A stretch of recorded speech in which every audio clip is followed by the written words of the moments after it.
Welcome back to the SC Halfback Podcast. I'm your host, Matt Namofsky. Welcome to another team pickup position rankings and discussion. Today, we're with the 2RFs, the strike 2RFs that we all need in our team. Really the foundation of a lot of draft leagues and a lot of classic leagues. You want to get all your points in your 2RFs, bank up those points for when your guns aren't really performing. So it's a very important position, and I've got 15 guys here on the dock to talk about. As always, with our three groups, we got the unders, on the money, and the overs. Now, a few names I wanted to mention because I didn't want to put him in this list to talk about some more names. So we already mentioned Tino in the front row forward. You can go check that one out. A couple of other jewels that we're interested in: Jairo, Ruben Cotter, Jack DeBellin, they're all in there as well. And then three other names that I've been mentioned already on a couple of podcasts: Sean Lane, Bo Fermor, Josh Curran. Very high on them. They're all obviously in the unders category.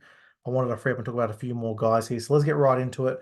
The first guy in the unders list, we're going to go to the West Tigers, and we're going to go and talk about Isaiah Papali'i at 568K. Obviously, he was a gun at Parramatta. He went to the Tigers, averaged 55, and just really didn't live up to the potential. A lot of guys started with him in Classic. He was a very high draft pick in draft, and obviously just didn't hit those heights. And I think there'll be a big regression in terms of people wanting to target him this season. I think he's in for a great season. I think the Tigers, they've got three genuine options. I think the signing of Jerome Luai adds another complexity where a lot of guys are going to be fighting for spots. So I think you're going to have a big turnout. I think Papali'i is going to be one of those guys that will benefit from that. Benji Marshall hopefully can see he's got an absolute weapon on that edge and just feeds him the ball. I think Papali'i is very good. He's got a very, very good motor where he can just give him runs, give him opportunities to make amends, and he will do that for sure. So probably at 568 is unders to me. He's got that ability to get to that 65, no doubt. Uh, Very, very interested in draft. Classic, obviously a little bit tough, but very happy to talk about Isaiah Papali'i here. Let's go to a guy that's bang on the money. I'm going to go to Jason Taumalolo at 439 now. You hear that number and think he should be in the unders. I think we've seen at this stage of his career, that 43 average is about where he's going to sit. That 42, probably 49 on a good day. He's got a dual tour front row full, which does help. But again, he's an option that I think a lot of people will just be interested in at that price. It's not going to hurt you to not start with him. If he comes out and brains and averages 70 over the first 2 weeks, you can easily jump on that third week before the first price rise. And I think in draft, I think it's going to be pretty easy to get him late on. I don't think it's going to be in anyone's draft boards. He'll be very low on the pre-draft list. Much more of a classic play this year. So yeah, if you're going to start with Tom Malolo, it'll be interesting to see. It's a brave pick because it might be a early trade out, but you don't think he's going to lose cash off that. That's probably where he's going to, that's his floor, that 440. So it'll be interesting to see how high he gets to, if he gets into pod territory at all. Let's go to the first overs guy. We're going to go to the New Zealand Warriors and to Jackson Ford. So Jackson Ford to me is at 560,000. It's overs because there's a few mouths to feed on those edges now. So obviously it was him and Niokore last year. Kyron was there. He went. So everyone thought, okay, Jackson Ford, we're going to boost him back up.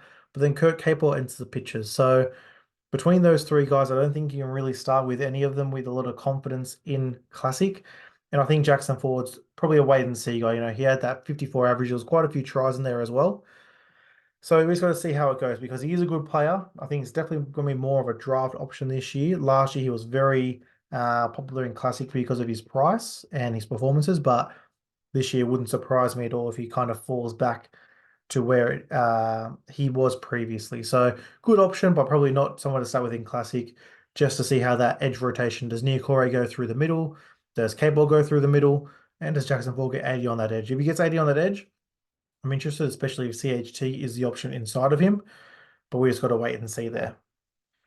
Let's go back to the unders. I'm going to throw out a guy here from the Sydney Roosters. Let's talk about Satili Tupanua. So most people would think that Angus Crichton is the option here, but I actually think Satili Tupanua just re-signed that 4-year deal, so he's not going anywhere at the Chooks. Only played the 8 games last year. There was a coming off the bench through the middle. I think Tupanua is a great option on the edge for the Roosters. It wouldn't surprise me at all if the starting edge combination is Nat Butcher and Satili Tupanua. So I do like Satili at under 400K. He's one of those guys in that mid-price range that I am definitely looking at. again, similar to Lolo, I just want to see that rotation, a lot of mouths to feed, and he's someone that you can easily jump on, not going to be too hard. I was surprised he didn't get a duel. Like I said, there was a little bit coming through the middle last year, so if he does do that again this year, at round 6, you will potentially get a dual position there as well. But I do like Satilli. He's always been, the average of around that 45 to 50 mark. I think he can easily get back there. If he's going to have a full preseason and get fit, once we kind of see what that rotation is, it looks like maybe Angus might be off the bench. Obviously got Wong, who got to see where he goes. So that will be interesting to confirm. But I do like Satilli there as an option. Let's go back into the on the money. And this is a guy that I'm hearing a lot of guys putting in the unders category, but to me, he's definitely on the right price. And that's Viliame Kikau of the Bulldogs. He's priced at 468K. The average of 46 last year in 9 games. Obviously tore that pec early in the season. I think this is on the money. Until we see the Bulldogs really perform and do well, I don't think this is unders, actually. I think this is right on the money. He could get himself back up to a 55 to a 58 range, but you can jump on that. There's no need to be on it from the start, in my opinion. I think, to me, Josh Curran is cheaper, has a better floor, and it probably has a better opportunity to really get those Supercoach points that we need. So kick out to me is on the money. Like I said, I don't want to start with too many dogs. I would actually prefer to start with Curran and potentially Jamin Salmon, Ryan Sutton, depending on the minute rotation. So kick out to me is someone who, is definitely going to get the lion's share. He's definitely the lead dog of that pack. He's not going to go anywhere. His job security is the safest out of all of them. But to me, yeah, 468 is actually right on the money. I wouldn't be messing around with that. I think that's actually a good price for Viliame Kikau. Let's go to our second guy in the overprice. Let's go back to the West Tigers. We spoke about Papali E being unders. I've got John Bateman as the overs at 623K. So to me, he is someone that really did actually play quite a few roles last year. He was on the edge, played a little bit through the middle. He was a very, very prominent member of their attack, had a very high usage rate. And look, obviously turned into a 61 average, but I think that's really the ceiling, This isn't Canberra Raiders John Bateman anymore. I think a 60 is about where he will be, maybe even a little bit lower. So that 623K to me is just a smidge high. I would love that to be 575, 80, right around where Papali is, just a little bit over that. But right now, that's probably a little bit too high for me. Again, you got quite a few guys trying to break into this team. You obviously got Blore, Matamua, you got Pole there, you got a lot of props there as well. So a lot of forwards to go around. It wouldn't surprise me, Johnny Bateman, if he doesn't start playing 80 minutes. And if he does play 80, they're not very that high impact like Canberra. I think people are still waiting for that in that second season. I'm not confident it's there. I'd love to be proven wrong. But yeah, Bateman for me is probably a guy I'll be avoiding from the start. We'll go back to the Sydney Roosters. Let's go back to Sua Wong. So to me, he is underpriced. Now, I did say previously that I do think he may not start. But to me, if Radley gets injured, he goes straight into a lock spot. If someone gets injured on the edge, he goes straight into the edge spot. At 462K, from what we know he can do, we know this is a guy that can probably average 60. In those 8 games that we saw, he just looks like he's got that Supercoach game. So to me, the world is a ceiling. He's probably a void until the first TLT to confirm if he's in that starting lineup. He's in the starting lineup. He's straight in, no doubt.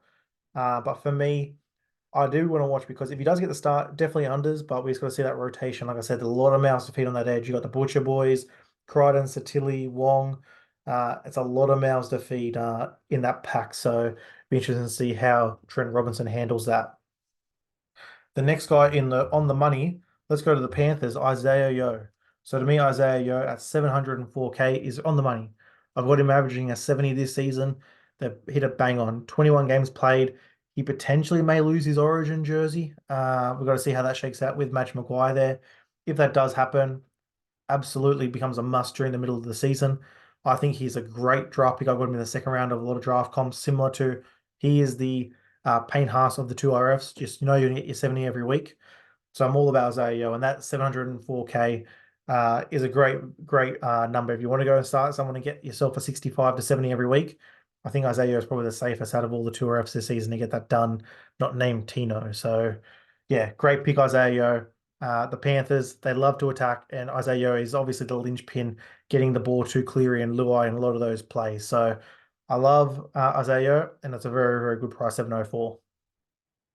Let's go into an overprice. Let's go to Hamole Olakau'atu.